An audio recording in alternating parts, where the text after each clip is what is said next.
Russia ও Croatia সফর শেষে দেশে ফিরেছেন সেনাবাহিনী প্রধান জেনারেল ওয়াকারুজ্জামান। আন্তঃবাহিনী জনসংযোগ পরিদপ্তরের এক সংবাদ বিজ্ঞপ্তিতে তথ্য জানানো হয়।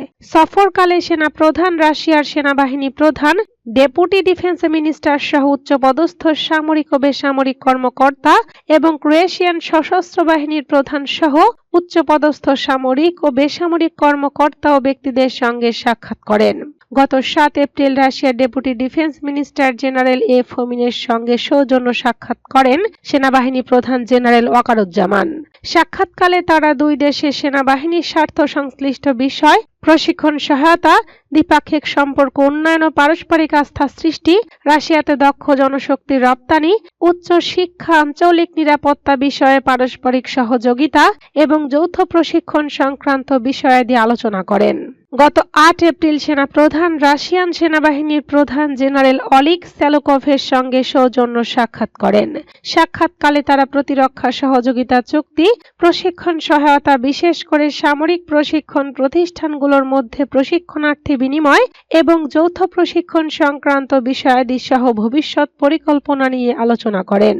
এছাড়া ওয়াকারুজ্জামান রাশিয়ান রাষ্ট্রীয় জ্বালানি সংস্থা রোসাতম মহাপরিচালকের সঙ্গে রূপপুর পারমাণবিক বিদ্যুৎ কেন্দ্রের ভৌত সুরক্ষা ব্যবস্থার কাজ যথাসময়ে সম্পন্ন করত, জাতীয় গ্রিডে বিদ্যুৎ সঞ্চালনের ব্যবস্থাকরণের ব্যাপারে আলোচনা করেন। এছাড়া ওয়াকারুজ্জামান রাশিয়ান রাষ্ট্রীয় জ্বালানি সংস্থা রোসাতম মহাপরিচালকের সঙ্গে রূপপুর পারমাণবিক বিদ্যুৎ কেন্দ্রের ভৌত সুরক্ষা ব্যবস্থার কাজ যথাসময়ে সম্পন্ন করত, জাতীয় গ্রিডে বিদ্যুৎ সঞ্চালনের ব্যবস্থাকরণের ব্যাপারে আলোচনা করেন। পাশাপাশি সেনাপ্রধান রোস্টেক ও রোসোবোরন এক্সপার্টের উচ্চপদস্থ কর্মকর্তাদের সঙ্গে সাক্ষাৎ করেন এবং দুই দেশের মধ্যে সামরিক আদান প্রদান আরো দ্রুত এবং গতিশীল করার বিষয়ে ফলপ্রসূ আলোচনা করেন। গত ১০ এপ্রিল ক্রোয়েশিয়া সফরকালে সেনাপ্রধান ক্রোয়েশিয়ান সশস্ত্র বাহিনীর প্রধান লেফটেন্যান্ট জেনারেল তিহিমির কুন্ডিডের সঙ্গে সৌজন্য সাক্ষাৎ করেন।